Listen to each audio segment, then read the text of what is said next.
हकीकत से तू दुनिया बेखबर है, दुनिया की नुमाइश पर नजर है।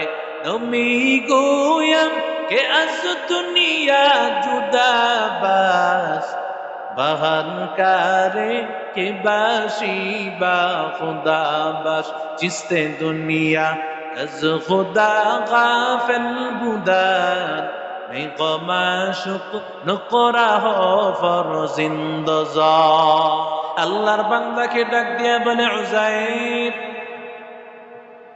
তাড়াতাড়ি মূর্তির সামনে সিজদা কর।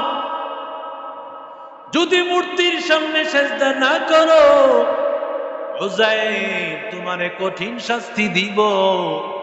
উযাইর ডাক দিয়া বলে, আমি আল্লাহর পয়গম্বর, এমন আল্লাহর আদর্শ নিয়ে আমি চলতেছি, দুনিয়ার কারো সামনে মাথা নত করব না, একজনের সামনে মাথা নত করব, তিনি আমার আল্লাহ। আল্লাহ ছাড়া কারো সামনে মাথা নত করব না, এক মালিকের ইবাদত করব, এক আল্লাহর ইবাদত করব। বুখতে নাসর ডাক দিয়া কয়, ও উযাইর তাড়াতাড়ি আমার আদেশ মান, আর না হয় তোকে আমি আগুনে জ্বালায় দিব। দেখেন না, কিছু হলেই বলে আমাদের কথা মতো চলতে হবে, না হয় তোকে জেলখানায় ভরে দিব, তোর ব্যাপারে মামলা দিব। আল্লাহর বান্দা ভালো করে শুনে নাও, যত দুনিয়ার পয়গম্বররাও দুনিয়াতে আগমন করেছেন, এদের ব্যাপারে জালেমেরা বলেছে, আল্লাহ তাআলার হুকুম না মানিয়া মাখি মান, আমার আদেশ মানবি, না হয় তোকে দেশান্তর করে ফেলবো, জেলখানায় বন্দি করব, আগুনে জ্বালায় দিব। কিন্তু আগুনের কোনো ক্ষমতা নাই। উযাইর নবীকে আগুনের কুণ্ডুলি বানাইয়া নেয়। এমন সময় উযাইর নবী বলে, আল্লাহ, আয় আল্লাহ, তুমি তো তাকাইয়া দেখতেছো মালিক, আয় আল্লাহ, তোমার দিনের জন্য আল্লাহ আগুনে পড়তে হবে ও মালিক। আয় আল্লাহ, দুনিয়াতে আমার কেউ নাই, আয় আল্লাহ, তোমার দিনের জন্য আল্লাহ আগুনে পোড়া লাগবে, আল্লাহ সাহায্য করো মালিক, তুমি ছাড়া সাহায্যকারী কেউ নাই। আল্লাহ হাসবুনাল্লাহু ওয়া নি'মাল ওয়াকিল, নি'মাল মাওলা ওয়া নি'মান নাসীর। যেমন নবী, আল্লাহর নবী পয়গম্বর ইব্রাহিমকে আগুনের মধ্যে ফেলানো হয়, ইব্রাহিম নবী ডাক দিয়া দুনিয়ার কারো কাছে সাহায্য চায় না। ইব্রাহিম নবী বলে, ও মালিক, আয় আল্লাহ, তুমি আমারে সাহায্য করো, কারণ আগুনের কোনো ক্ষমতা নাই, ক্ষমতা হলো আমার আল্লাহ। আল্লাহ আগুনকে বলেছিল, ও আগুন, কুলনা ইয়া নারু কুনি বারদাও ওয়া সালামান আলা ইব্রাহিম। খাকো আবো খাকো বাদো আবো আতশ বান্দান, বামনত মুর্দা বা হক জিন্দা। খাক বাদো আব আতশ মুর্দান, বামনত মুর্দা বা হক জিন্দা। এই জন্য কবি বলেন, তাকায় দেখতেছো বাতাস, তাকায় দেখতেছো আগুন, তাকায় দেখতেছো পানি, এগুলো মোটেও একটা নিষ্প্রাণ না, প্রত্যেকটার মধ্যে প্রাণ আছে, আর সব কিছু আমার আল্লাহর হুকুম অনুযায়ী চলে। কুল্লুম ক্বাদ আলিমা সালাতাহু ওয়া তাসবিহা, সব কিছুকে আল্লাহ তাআলা ইবাদতের পদ্ধতি শিখাইছেন, নামাজের পদ্ধতি শিখাইছেন। এরে নবীর আশিক উম্মতের দল, উযাইর নবীকে আগুনের মধ্যে ফেলানো হয়। উযাইর নবী আগুনের মধ্যে পড়িয়া আল্লাহকে ডাকে, আল্লাহ তুমি ছাড়া কেউ নাই, আয় আল্লাহ তুমি ছাড়া বাঁচানোর মতো আর কেউ নাই রে আল্লাহ। উযাইর যখন আল্লাহর কাছে সাহায্য চান, আল্লাহ তাআলা সাথে সাথে আগুনকে আল্লাহ তাআলা পানির মতো ঠান্ডা বানিয়ে দিয়েছেন। এমন ঠান্ডা, উযাইর নবী ওই আগুনের মধ্যে যেন ময়দানে হাঁটতেছেন, কোনো টেনশন না। বুখতে নসর আল্লাহর গোলাম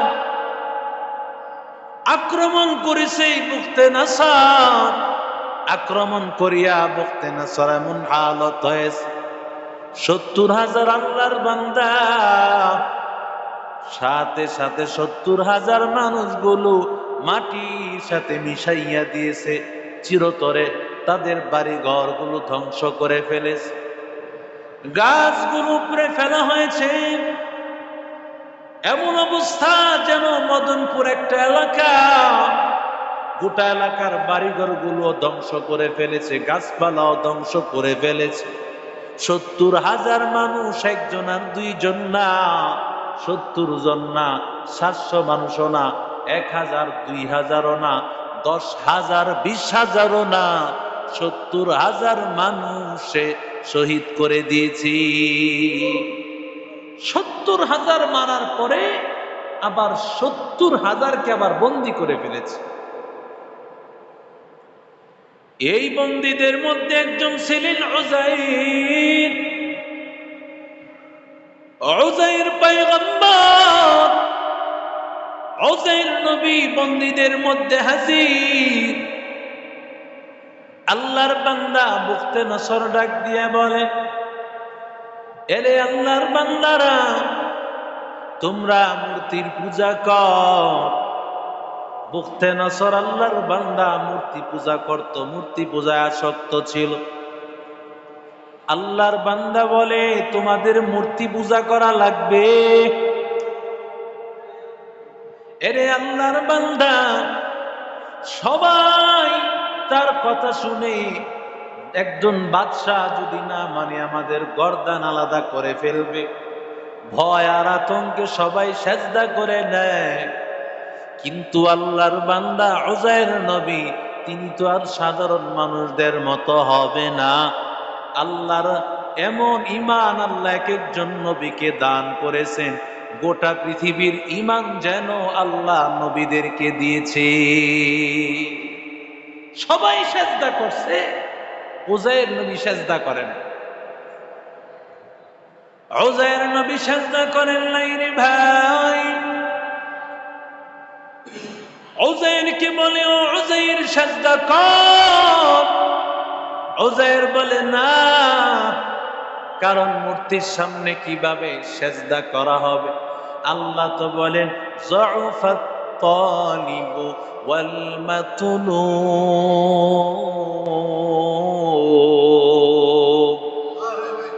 আল্লাহ কয়, এমন এই মূর্তি এমন আল্লাহর বান্দা যে নিজেও দুর্বল, যে চায় সেও দুর্বল, যে চাইতেছে সেও দুর্বল, যার কাছে চায় সেও কি? কথা কন ঠিক না বেটি? এই যে কালিমার কাছে যতই চায়, এই মূর্তির সামনে যতই চায়, আমারে বড় লোক বানায় দাও, আমার এই ব্যবসা দিয়া দাও, আমার সন্তান দিয়া দাও, যতই চাক, সে দিবে কিভাবে বলেন তো? এটা তো কোনো ক্ষমতাই রাখে না। আমওয়াতুন গায়রু আহইয়া, একটা মৃত, কোনো হায়াত নাই, বরং নিজের হাতে মাটি দিয়া বাম্বু দিয়া খাড়া করা রাখছে। ঠিক না বে ঠিক? হযরত থানবী রহমতুল্লাহ আলাইহি একটা চমৎকার একটা ঘটনা উল্লেখ করছেন এই মূর্তি এবং মূর্তির পূজারীদের ব্যাপারে। এক আল্লাহর আল্লাহর বান্দা মুসলমান, হিন্দু এলাকার মধ্যে চলতে চলতে সন্ধ্যা হয়ে গেছে। এবার রাতের বেলায় তিনি কিভাবে যাবেন? সফরের মধ্যে রাতের বেলায় থাকা দরকার। সকাল হলে আবার তিনি তার গন্তব্যে যাবেন। আল্লাহর বান্দা হিন্দুদের ঘরে আশ্রয় চাইতেছেন, কয় না কেন? কয় মুসলমান।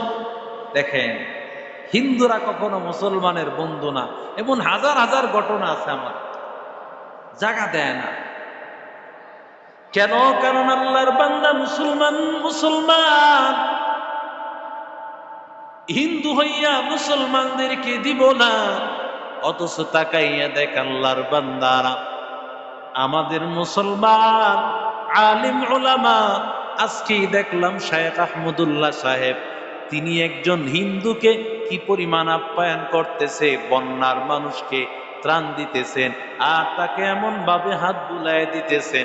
এটাই হলো ইসলামের ধর্ম, ইসলামের আদর্শ। ইসলামের আদর্শ এটা। হিন্দু কি বুঝি না, মুসলমান কি বুঝি না, একটাই উদ্দেশ্য, সেবা করা লাগবে। তুমি মানুষ, ইরহামু মান ফিল আরদ ইয়ারহামুকুম মান ফিস সামা। আল্লাহ হাদিসে কুদসির মধ্যে বলেন, ও দুনিয়ার মানুষেরা, তোমরা জমিনে যারা আছে এদেরকে রহম করো, দয়া করো, ভালোবাসো। আমি আল্লাহ, আসমানের রহমওয়ালা আল্লাহ, আমি তোমাদের উপর দয়া করব। জমিনবাসীর উপর যদি তুমি করো দয়া, আমি আল্লাহ আসমানওয়ালা তোমার উপর করব দয়া। সুবহানাল্লাহ।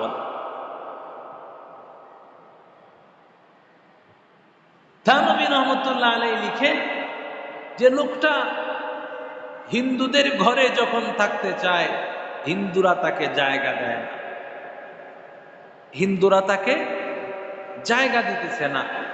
কিন্তু সব হিন্দু তো আর একরকম না। এক হিন্দু তাকে জায়গা দিছে, জায়গা দিয়ে আবার বড় টেনশনে আছে। কোথায় থাকতে দিছে? থাকার জায়গা হলো মন্দির। কোন জায়গা থাকতে দিছে? মন্দিরের মধ্যে। এখন মন্দিরে থাকতে দিয়ে আবার বড় টেনশনে পড়ে গেছে। মন্দিরে থাকতে দিলাম, আমগো খোদার লগে না জানি হ্যাঁ কি করে। যদি কোন রকম বেয়াদবি টেয়াদবি করে, তাই তো আরেক বিপদ। মানুষ দেখবেন চিন্তা ভাবনা সারাদিন যা করে স্বপ্নে তাই দেখে। এটাকে রুয়াতে খেয়ালি বলে। সারাদিন বিভিন্ন কল্পনা জল্পনা যা করে স্বপ্নে তাই দেখে। এক লোক হুজুরের কাছে এসে কয়, হুজুর, আমার পোলার লেগে একটা ঠান্ডার তাবিজ দেন। হুজুর কয়, আমি কি তাবিজের ব্যবসা লিয়ে বইছি? আর ঠান্ডা গরমের কি তাবিজ দিব? কি গরম হয়েছে ঠান্ডা করতে হইব কন? আসলে আমার পোলায় গাড়ি চলায়, লাইনের গাড়ি চলায়, এই সারাদিন এই মতিঝিল থেকে ফার্ম গেট পর্যন্ত গাড়ি চলায়। এই ঘুমায় গেল, এ হঠাৎ করে ঘুমের মধ্যে কয় মতিঝিল ফার্ম গেট, মতিঝিল ফার্ম গেট। হ্যাঁ, এই মতিঝিল ফার্ম গেটের জ্বালায় আমরা ঘুমাইতে পারি না। এর একটা তাবিজ দিয়ে দেন যাতে ঠান্ডা হয়ে যায়। তো মানুষ রাতের বেলা ওইটাই অনেক সময় স্বপ্ন দেখে, দিনে যেটা কল্পনা করে। তো সে কল্পনা করতেছে, না জানি কোনো কিছু হয়, আমার খোদার উপর না জানি পাওটা উড়ায় না। যেই স্বপ্ন দেখা সেই কাম। সে স্বপ্ন দেখতেছে হের খোদায়, এই মূর্তি খোদায় হেরে ডাক দিয়ে কয়, কারে লইছস? আমার ঘরে কারে দিয়ে গেছস? হ্যাঁ দিয়ে আমার কান্দের উপর পাও দিয়ে রাখছে। কই পাও দিছে? কান্দে পাও দিছে। কারে দিছস? বেটা তোরে শেষ করালাম, আমার কান্দে পাও দিছে, তাড়াতাড়ি তুই সরা এটারে। দৌড়ে গেছে, গিয়ে দেখে ঠিক হই স্বপ্নে যা দেখছে তাই। মুসলমানের তো ডাক দিছে, আপনি কামনা করছেন কি? আমার খোদার উপর আপনি পা উড়াইলেছেন। ভাই আমি ঘুমের মধ্যে কইতে পারি না ভাই, ভুলে গেছে, আমার ঘুমে পা উঠে গেছে। এখানে বুঝায় টুজায় দিয়ে উনি আসছেন। আইসা আবার এই চিন্তা, আবার টেনশন। এখন তো ফা উড়াইছে, এবার জানি কি উড়ায়। তো উড়াইছে ফাও, এখন জানি কি করে। যেই টেনশন করে ঘুমাইছে, যেই টেনশন, যেই চিন্তা, সেই স্বপ্ন। আবার স্বপ্নে দেখতেছে আবার সেই পাও দিয়া রাখছে কান্দে। পর তোর মেহমান কিন্তু আবার আমার কান্দে ফাওড়া দিছে, তোর মেহমান আবার আমার কান্দে ফাওড়া দিছে। হেরে তাড়াতাড়ি সরা, নইলে তোর আমার মতো 14 গোষ্ঠীরে মারবে। আর হ্যাঁ, তাড়াতাড়ি করে উঠছে। উড়ার পরে এর খেয়াল হয়েছে, কি রে, হ্যাঁ যদি আমারে আর আমার 14 গোষ্ঠীরে মারে, হেডার আগে তো আরে হেরে মারণ দরকার আছিল। হেরে না মাইরা আমারে মারবো, 14 গোষ্ঠীরে মারবো মানে? আগে তো যে এই অপরাধ করছে, অন্যায় করছে, কান্দে পাও দিছে, হের আগে মারতো না। তো হের আগে না মাইরা আমারে মারবো, 14 গোষ্ঠীরে মারবো কি?